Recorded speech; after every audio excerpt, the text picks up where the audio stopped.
Well, hello. So today what we're going to be looking at is doing some soundproofing work on our Polaris Ford Ranger 570. We really like the vehicle, but unfortunately it's kind of loud when we're driving down the road or even when we're sitting around. So what we're going to try to do is a couple of different mods. Before I tell you about that, let's do some kind of bass measurements using our infamous here doctor meter. The bass right now, just sitting here doing nothing, oddly enough, with the wind blowing here in South Dakota, is around, we'll say, gosh, it's jumping all over, but we'll say it's about 65 with the bass. When we turn on the vehicle,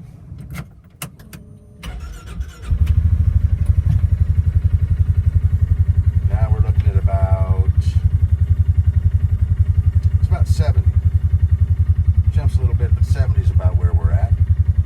So now we'll try with, that's about at 1250 RPMs with the idle, up to 300 with the idle, it's about 75. When we take the idle up to 3000, we're looking at 80.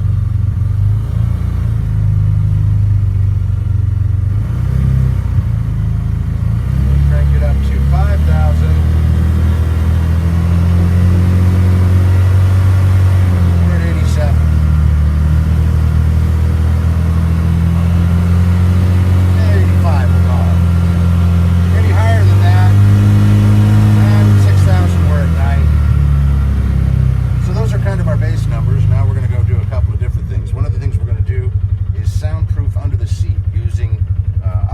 Soundproofing technology. The other thing we're going to do is put a couple of bins in there, which fit in the spaces, and throw a moving blanket in there. The hope is that might absorb some sound as well. So we're going to give that a try. We'll come back, take a look at that, and take a look at our new sound levels. Okay, so as we talked about, one of the first things we're going to do is go ahead and put down some automotive sound deadening material on the bottom of the rear seat, or on the front seat. No, there's only one seat, so it's the seat. Here's the seat itself. As you see, the project's already underway. We're using Noiko 80 millimeter sound deadening material. The tools you're going to need are some of these wonderful Noiko tiles. I got some of the Noiko tape. It's a product of the Russian Federation, made with love and vodka. We've got the Lumiteco roller for taking out all of the air bubbles and all of the, getting it to adhere to the surfaces. A pair of scissors, and if you're a professional, then you would use a heat gun. If you're an amateur, you're going to use a hair dryer. This is somewhat temperature sensitive. You can't do this in a very cold area. We found that by using the hair dryer, we were able to get the material to stick a little better to the surface. Want to make sure it's clean, want to make sure it's dry, and then it's really pretty self-explanatory. You lay it down, you rub, and what you try to do is to make sure that you get all of the little diamond-shaped things that are in the material to kind of collapse, and that builds the adherence to the surface itself. So we're going to finish that off, and then we'll take a look at it when it's over. Well, it cost millions of dollars and thousands of lives. Actually probably took maybe an hour to do the whole kinds of thing, but here's the finished result. The materials are pretty easy to work with. The instructions were pretty self-explanatory. It's easy to cut this stuff and get it to fit in the places you want it to fit. And then I used the tape on the seams there just to finish it off. One thing we did find is that using the hair dryer really was helpful in getting the stuff. I think it'll improve the adhesive abilities, to go ahead and use the hair dryer as you go to make sure everything is nice and sticky and solidly set on there. So that being done, now we'll take it outside and give it a test. Okay, so if you come closer, you can see why it's so loud. Take a look in there. What do you see? When you look down in, what you see is the engine and the ground. There's no real noise reduction anywhere. And of course the engine is in the back. So let's see if we can get this in.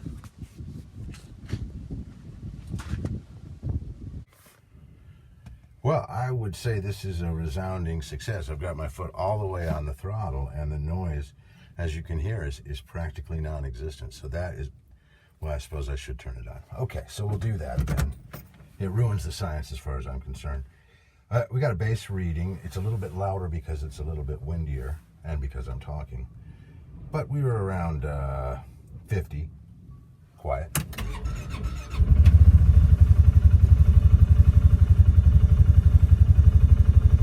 So at idle, we're right about at 70.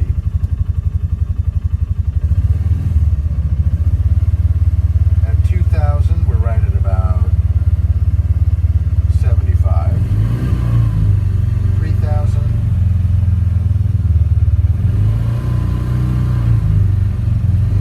Not that much louder, 76. And then as we crank it upwards, about 85.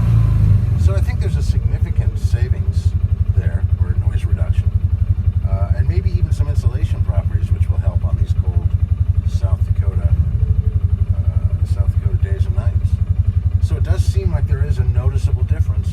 We'll go ahead and add the second mod now and see if that even makes more of a difference. Okay, so we finish it up. We got the seat in. Here's the second part. And putting in these bins, as you remember, it was really just looking at the ground. We got these great bins. They're about $140, maybe a little bit expensive, but lots of nice little room to keep little things. And we threw a moving blanket in there in the hopes that that might baffle the sound.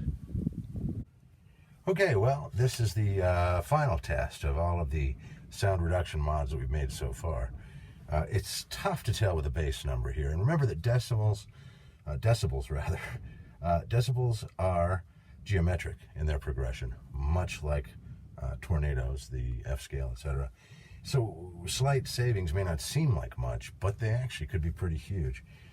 Just looking at here at the bass, depending on what the wind is doing, it looks like we may have saved or reduced by 5 decibels or so. It's about 60 as opposed to 65 before the mods. We'll turn it on now. And we'll let it get into its RPM here of about 1400. Now it was idling, it was about 75 when it was idling before. Yeah, I'm not seeing too huge of a difference here, but you know what? Maybe 72. So a savings of 3 decibels, perhaps that's meaningful. We'll give it a little juice up to 3,000. That was 80. Now it is 75. Again, a solid 5 decibel savings. Take it up to 5. Looks to be about 84, 83. So again, about a 5 decibel improvement there. What does that mean overall?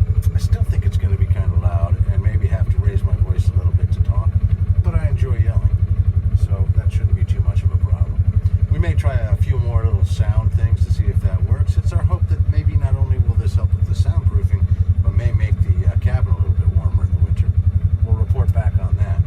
We hope you enjoyed it. If you did enjoy this, please like and share and recommend and subscribe. Why not?